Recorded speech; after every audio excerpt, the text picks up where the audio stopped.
J'ai intitulé le message d'aujourd'hui « La foi active des croyants », qui est le point central, dans le fond, de l'épître de Jacques. Débutons tout d'abord avec un peu de contexte. L'épître de Jacques a été écrite vers les années 45-49 de notre ère, un peu avant le concile de Jérusalem qui a eu lieu vers l'an 50 après Jésus-Christ. En passant, c'est la première épître du Nouveau Testament et Jacques était le demi-frère de Jésus. D'abord incrédule pendant tout le ministère terrestre de Jésus, Jacques est devenu croyant lorsqu'il a vu Jésus ressuscité. C'est ce que l'apôtre Paul écrit dans sa première épître aux Corinthiens, au chapitre 15, verset 7, en disant de Jacques, « Ensuite, il est apparu à Jacques, puis à tous les apôtres. » Jacques, avec le temps, est devenu une colonne dans l'Église chrétienne de Jérusalem, et c'est d'ailleurs ce que Paul nous apprend dans son épître aux Galates, au chapitre 2, verset 9, lorsqu'il a écrit cette épître-là, vers à peu près les années 49 de notre ère. Paul écrit, « Et ayant reconnu la grâce qui m'avait été donnée, Jacques, Céphas et Jean, qui sont regardés comme des colonnes, me donnèrent à moi et à Barnabas la main d'association afin que nous allions, nous vers les païens et eux vers les circoncis. » La lettre de Jacques s'adressait à tous les chrétiens d'origine juive qui s'étaient dispersés à travers l'Empire romain suite à la persécution de leurs concitoyens et d'une famine qui était survenue en Judée à cette époque.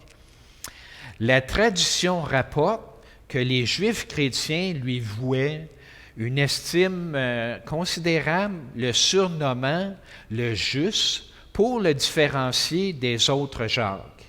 Et selon l'historien juif Flavius Joseph, Jacques aurait été mis à mort en l'an 62 de notre ère sur ordre du grand prêtre sadducéen. Pendant que l'apôtre Paul enseigne, lui, de son côté, que nous sommes justifiés par la foi en Jésus-Christ et que c'est une grâce de la part de Dieu que nous comprenions ses enseignements, Jacques et Paul s'accordent tous les deux pour affirmer que les bonnes œuvres sont le témoignage d'une foi véritable. D'ailleurs, Paul écrit, lui, dans son épître aux Éphésiens, au chapitre 2, verset 10, « Car nous sommes son ouvrage, ayant été créés en Jésus-Christ pour de bonnes œuvres, que Dieu a préparées d'avance afin que nous les pratiquions. » Tandis que Jacques, lui, dit la même chose dans Jacques chapitre 2, verset 18, « Mais quelqu'un dira, toi tu as la foi et moi j'ai les œuvres. Montre-moi ta foi sans les œuvres et moi je te montrerai ma foi par mes œuvres. » Au cours du message d'aujourd'hui, nous allons voir que la foi, ça débute d'abord par une connaissance intellectuelle. La foi vient de ce qu'on entend. Mais ça se poursuit par une transformation de notre être à partir de l'intérieur. Nous allons donc aborder aujourd'hui les trois aspects suivants. Premièrement, connaître Dieu. Deuxièmement, connaître notre nouvelle identité, notre nouvelle nature. Et troisièmement, notre foi active, dans le fond, qui consiste à croire que nous avons une nouvelle identité, d'une part, et d'autre part, à agir conformément à cette nouvelle nature aimante.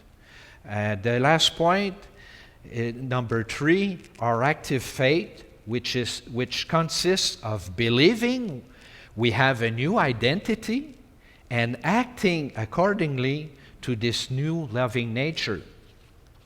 OK, le premier point, connaître Dieu. Tout d'abord, Jacques décrit Dieu comme un donneur. C'est celui qui donne tout ce dont nous avons besoin pour vivre et pour aimer.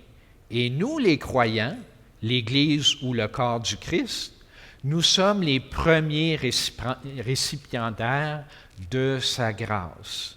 Jacques écrit au chapitre 1, versets 17-18, « Toute grâce excellente et tout don parfait descendent d'en haut du Père des Lumières, chez lequel il n'y a ni changement, ni ombre de variation. Il nous a engendrés selon sa volonté, par la parole de vérité, afin que nous soyons en quelque sorte les prémices de ses créatures. » En fait, de quoi s'agit-il lorsque Jacques parle de toute grâce excellente et de tout don parfait? Bien, premièrement, Jacques appelle Dieu le Père des Lumières.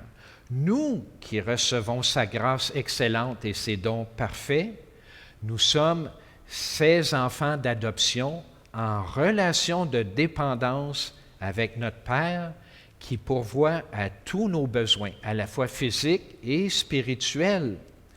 Sur le plan physique, Jésus a dit de nous inquiéter de rien, mais de mettre en priorité le royaume avant les richesses matérielles. Dans son sermon sur la montagne, dans Matthieu chapitre 6, versets 31 et 33, Jésus nous rappelle, « Ne vous inquiétez de rien. Ne dites pas, que mangerons-nous, que boirons-nous et de quoi serons-nous vêtus, car ces choses, ce sont les païens qui les recherchent. Votre Père céleste sait que vous en avez besoin. Cherchez premièrement le royaume et la justice de Dieu, et toutes ces choses vous seront données par-dessus. » Maintenant, sur le plan spirituel, Dieu s'occupe de nous transformer à son image en autant que nous choisissions de demeurer en communion avec lui et de lui faire confiance. Cette transformation va se poursuivre tout au cours de notre vie physique. D'ailleurs, c'est ce que l'apôtre Jean écrit dans sa première épître au chapitre 3, verset 2. « Bien-aimés, nous sommes maintenant enfants de Dieu, et ce que nous serons n'a pas encore été manifesté, mais nous savons que lorsque cela sera manifesté, nous serons semblables à lui parce que nous le verrons tel qu'il est. » Deuxièmement, Jacques parle de Dieu aussi comme étant lumière. Ceci implique que lorsque nous choisissons d'aller à Dieu, il nous sort de nos ténèbres, de nos erreurs, et il nous mène à sa lumière, à la vérité. Comment fait-il ça? Dieu nous a donné ce qu'il y a de plus précieux, son Fils unique, Jésus-Christ, qui est la parole vivante de Dieu. Jésus est celui qui est venu nous faire connaître Dieu par ses enseignements, mais aussi par ses actions. Dieu est amour et Jésus est notre exemple d'amour.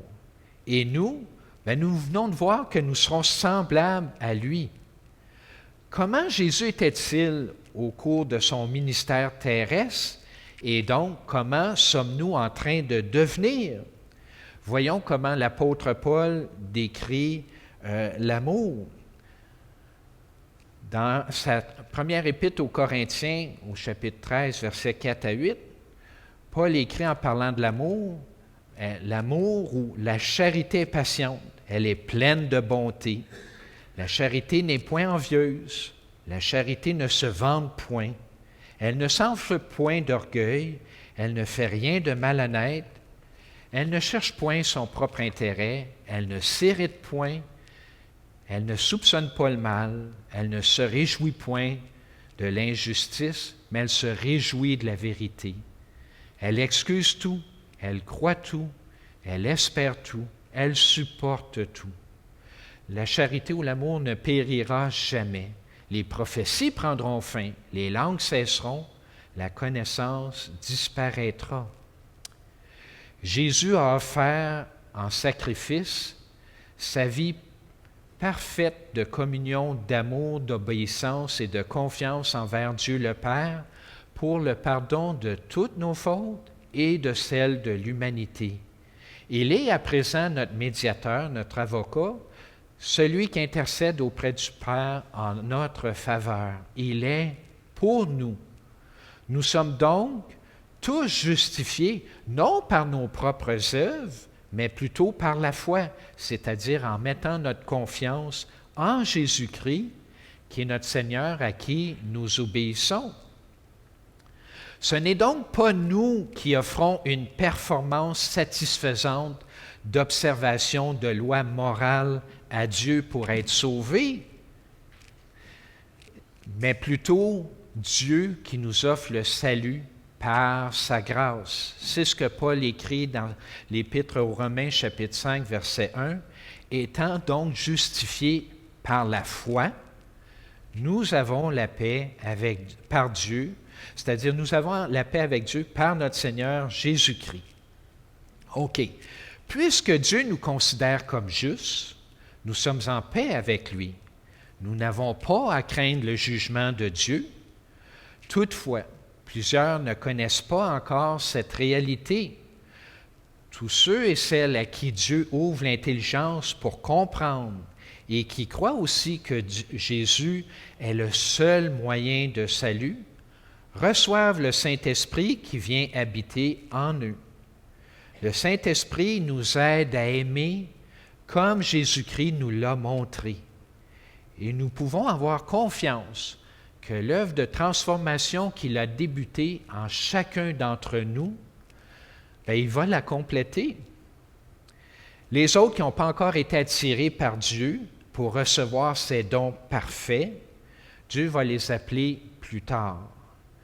Paul écrit justement toujours dans le chapitre 5, verset 5, « Or, l'espérance ne trompe point, parce que l'amour de Dieu qui est répandu dans nos cœurs par le Saint-Esprit qui nous a été donné. » En passant, le Saint-Esprit ne dévoile rien de nouveau, mais il explique la parole de Dieu que nous avons parfois de la difficulté à comprendre. Et parce que nous avons le Saint-Esprit qui habite en chacun d'entre nous, nous avons aussi l'assurance de la vie éternelle. Nous n'avons donc pas à craindre la mort. La mort n'est que le passage d'un corps physique qui se détériore avec les années à un corps glorieux qui sera éternel. J'ajoute, d'une beauté étincelante. Et si, d'ailleurs, Paul écrit à ce sujet-là, dans Romains chapitre 8, verset 11, « Et si l'esprit de celui qui a ressuscité Jésus d'entre les morts habite en vous, celui qui a ressuscité Christ d'entre les morts rendra aussi la vie à vos corps mortels par son esprit qui habite en vous. » Autrement dit, Dieu se révèle à nous pour nous montrer comment il est. Il nous pardonne toutes nos fautes, il nous transforme pour que nous aimions à notre tour, et son amour pour nous, il est grand, il est invariable, il est inconditionnel. C'est important de comprendre et de retenir que Dieu existe, qu'il nous aime beaucoup et qu'il nous donne beaucoup. C'est ça le début de la foi. D'ailleurs, Jésus, avant de quitter ses apôtres, a dit, dans Jean chapitre 15, verset 13, « Il n'y a pas de plus grand amour que de donner sa vie pour ses amis. » Nous arrivons maintenant au point numéro 2, connaître notre nouvelle identité que Dieu nous a donnée. Plus nous réalisons que nous sommes précieux à ses yeux et à quel point Dieu nous aime, plus nous allons avoir tendance à demeurer auprès de lui pour le connaître davantage et aussi pour l'honorer en faisant sa volonté. C'est ce que Jacques nous écrit au verset 19 et 20 de son épître, premier chapitre. « Sachez-le, mes frères bien-aimés, ainsi que tout homme soit prompt à écouter, lent à parler, lent à se mettre en colère, car la colère de l'homme n'accomplit pas la justice de Dieu. » Concernant l'aspect de l'écoute, Dieu utilise en grande partie les Saintes Écritures pour communiquer avec nous. C'est donc important de lire la Bible et de méditer, ou si vous préférez, de réfléchir sur ce que nous venons de lire afin d'acquérir de la sagesse et du discernement. La lecture et la méditation régulière de la parole de Dieu apportent des bénédictions, y compris celle de reconnaître la voix de notre berger. Connaître la parole de Dieu nous aide à connaître notre Créateur et qui nous sommes par rapport à lui. Nous allons passer l'éternité avec lui, aussi bien commencer à communiquer avec lui dès maintenant. La prière, c'est parler à Dieu en lui exprimant notre connaissance, en lui confiant aussi nos états d'âme et en lui demandant conseil pour obtenir sa direction. Lorsque Jacques mentionne d'être prompt à écouter et lent à parler, ce conseil s'applique notamment sur la façon d'approcher Dieu. Une personne sage va avoir tendance à écouter 2 fois plus qu'à parler. De même, si vous passez 2 fois plus de temps à remercier Dieu pour tout ce qu'il fait, plutôt que de lui présenter vos demandes, il y a des bonnes chances qu'en agissant ainsi, vous aurez le contentement et la paix d'esprit. D'ailleurs, il n'est pas nécessaire de préparer de longs discours pour présenter nos requêtes à Dieu. Le Saint-Esprit intercède pour nous car nous ne savons pas toujours comment demander selon sa volonté. Lorsque Jacques mentionne d'être lent à se mettre en colère, il ne dit pas de bannir complètement la colère. Nous sommes, après tout, des êtres d'émotion et l'injustice nous fait rager. Toutefois, continuer à faire le bien et pardonner, c'est-à-dire cesser d'en vouloir à ceux qui agissent injustement, car le manque de pardon peut conduire à de l'amertume et à de la haine et affecter nos relations avec Dieu et notre prochain. Nous devenons des esclaves émotionnels et nous n'avons plus la paix d'esprit. Paul écrit dans son épître aux Éphésiens au chapitre 4, versets 27 et 26-27, « Si vous vous mettez en colère, ne péchez point, que le soleil ne se couche pas sur votre colère et ne donnez pas accès au diable. » Accomplir la justice de Dieu, c'est choisir de faire la volonté de Dieu en aimant, car Dieu est amour. Nous vivons dans un monde rempli d'injustice. Nous pouvons montrer le bon exemple à suivre en choisissant de pardonner aux autres leurs fautes au lieu de leur en vouloir. Car après tout, Dieu ne nous a-t-il pas tout pardonné? Comment peut-on prétendre aimer Dieu et faire sa volonté si nous détestons notre prochain? Prions pour ceux qui nous ont fait du tort. Cela va nous aider à pardonner et à retrouver la paix d'esprit. Reconnaissons aussi que Dieu est en charge de tout et que son royaume de paix et de justice viendra s'établir sous peu. Ce n'est qu'une formalité, une question de temps. Cette espérance fait partie de notre nouvelle identité. Jacques écrit justement à propos de notre nouvelle identité ce qui suit au verset 21 à 25 du chapitre 1. C'est pourquoi, rejetant toute souillure et tout excès de malice, recevez avec douceur la parole qui a été plantée en vous et qui peut sauver vos âmes. Mettez en pratique la parole et ne vous bornez pas à l'écouter, en vous trompant vous-même par des faux raisonnements. Car si quelqu'un écoute la parole et ne la met pas en pratique, il est semblable à un homme qui regarde dans un miroir son visage naturel et qui, après s'être regardé, s'en va et oublie aussitôt ce qu'il était. Mais celui qui aura plongé les regards dans la loi parfaite, la loi de la liberté, et qui aura persévéré, n'étant pas un auditeur oublieux, mais se mettant à l'œuvre, celui-là sera heureux dans son activité. Plusieurs croient à tort que nous pouvons être autosuffisants, que nous n'avons pas besoin de Dieu dans nos vies et que nous pouvons être sauvés par notre bonne performance, nos bonnes œuvres. C'est plutôt que nous avons été créés pour être en relation avec Dieu. Nous dépendons de Dieu car toute bonne chose vient de lui.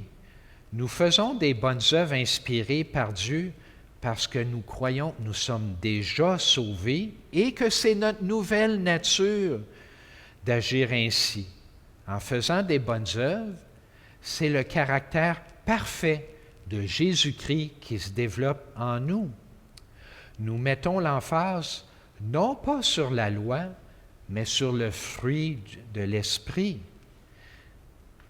Paul nous rappelle dans son épître aux Galates, chapitre 5, versets 22 et 23, le fruit du Saint-Esprit, c'est l'amour, la joie, la paix, la patience, la bonté, la bénignité ou la bienveillance, la fidélité, la douceur, la tempérance ou la maîtrise de soi. La loi n'est pas contre ces choses. Mais j'ai une question pour vous. Si vous demandez à Dieu de développer tous ces traits de caractère, c'est-à-dire le fruit du Saint-Esprit, au sein de tous les croyants, vous et tous ceux qui font partie de l'Église, croyez-vous que Dieu va répondre non à cette demande parce que ce n'est pas sa volonté? Bien sûr que non. Demandez-le et vous pourriez être surpris des résultats. Pourquoi? Parce que si vous le demandez régulièrement dans vos prières, non seulement cette idée va habiter votre esprit, mais également le Saint-Esprit va développer les traits de caractère de Jésus-Christ en vous faisant agir comme lui. Nous arrivons maintenant justement au troisième point, notre foi active. Nous venons de voir un premier exemple de foi active qui consiste notamment à demander à Dieu une chose qui est conforme à sa volonté. Donc, cela exige de connaître Dieu suffisamment et d'avoir confiance qu'il nous exauce avant même que nous en voyions concrètement les résultats. Autrement dit, la foi active, c'est mettre l'emphase sur ce que Dieu fait et sur le fait que c'est lui qui agit à travers nous pour que nous fassions ces bonnes œuvres qu'il nous a inspirées.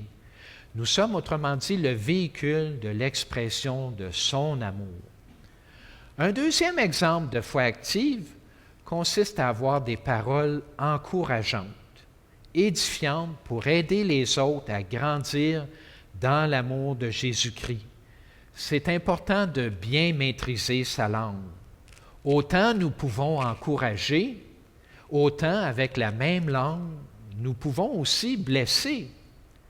Jacques écrit justement au verset 26 du chapitre 1, « Si quelqu'un croit être religieux, sans tenir sa langue en bride, mais en trompant son cœur, la religion de cet homme est vaine. » Bon, mais dans son épître, Jacques mentionne 7 autres éléments qui caractérisent une foi active, et ces éléments-là sont les suivants. Au chapitre 1, la compassion, et au chapitre 2, nous verrons l'impartialité envers tous, l'amour fraternel.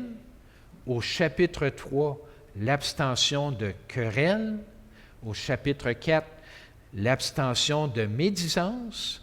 Et au chapitre 5, la prière d'intercession et l'exhortation spirituelle. Bien sûr, aujourd'hui, on n'aura pas le temps de tout voir ces éléments-là. Nous allons examiner brièvement le premier élément qui est sur la liste, et c'est la compassion. Nous verrons les autres éléments au cours des prochaines semaines. C'est important de s'aimer les uns les autres et de prendre soin des gens vulnérables de notre communauté. Si nous pouvons aider, faisons-le. Ne nous contentons pas simplement de dire « je vais prier pour toi ». La foi active mène à un amour véritable, authentique. Jacques écrit d'ailleurs au verset 27 du chapitre 1, « La religion pure et sans tache devant Dieu notre Père consiste à visiter les orphelins et les veuves dans leurs afflictions et à se préserver des souillures du monde. » Si nous voulons être transformés à l'image de Jésus-Christ, et ça devrait être le but de tous les chrétiens, nous devons aimer en faisant du bien aux autres, plus particulièrement en aidant les personnes qui vivent des épreuves difficiles. Soyons zélés à faire le bien, et c'est comme ça que nous allons bien nous sentir. D'ailleurs, nous avons été créés pour faire des bonnes œuvres. En demeurant unis au Dieu Trine, il nous rend capables d'avoir des paroles encourageantes et de faire les œuvres qui lui rendent gloire. Jacques écrit un peu plus loin au chapitre 2, verset 17, « Il en est ainsi de la foi. Si elle n'a pas les œuvres, elle est morte en elle-même. » Bon, c'est quoi au juste la compassion? La compassion, c'est aider une personne qui souffre, qui est dans le besoin, sans rien attendre en retour d'elle. C'est pleurer avec la personne qui pleure, c'est partager ses fardeaux. Bien que la personne ait besoin d'aide, la compassion, c'est la traiter comme étant égale à nous. Comme notre Seigneur Jésus l'a fait en descendant du ciel pour devenir un simple homme et nous appeler ses amis. Et aussi, autant Dieu oublie nos fautes, autant le moindre verre d'eau donné à notre prochain pour que Dieu soit glorifié, Jésus nous dit que ce geste-là ne sera pas oublié, il sera même récompensé. Enfin, en terminant, la connaissance intellectuelle, à elle seule, ne suffit pas pour devenir semblable à Jésus-Christ. La foi active est démontrée par les bonnes œuvres. Et c'est à l'amour qu'on reconnaît les disciples de Jésus-Christ, les vrais adorateurs du Père. Et comme dernier verset, Paul écrit dans le chapitre sur l'amour, sa première épître aux Corinthiens, verset 13, c'est-à-dire chapitre 13, verset 2, « Et quand j'aurai le don de prophétie, la science de tous les mystères et toute la connaissance, quand j'aurai même la foi jusqu'à transporter des montagnes, si je n'ai pas l'amour, je ne suis rien. » En conclusion, qu'est-ce qu'on peut retenir du message d'aujourd'hui, du passage que nous avons lu aujourd'hui? Bien, tout d'abord, c'est Dieu notre Père qui nous donne gracieusement ses dons parfaits, lesquels, bien, c'est la parole vivante de Jésus-Christ pour nous enseigner, c'est le Saint-Esprit pour nous transformer, et c'est aussi la vie éternelle dans une communion d'amour avec le Dieu Trine. Deuxièmement, choisir de revêtir notre nouvelle identité, bien, c'est choisir de demeurer unis à Dieu et d'aimer. Et finalement, bien, la foi active est notamment démontrée par les bonnes œuvres qui glorifient Dieu.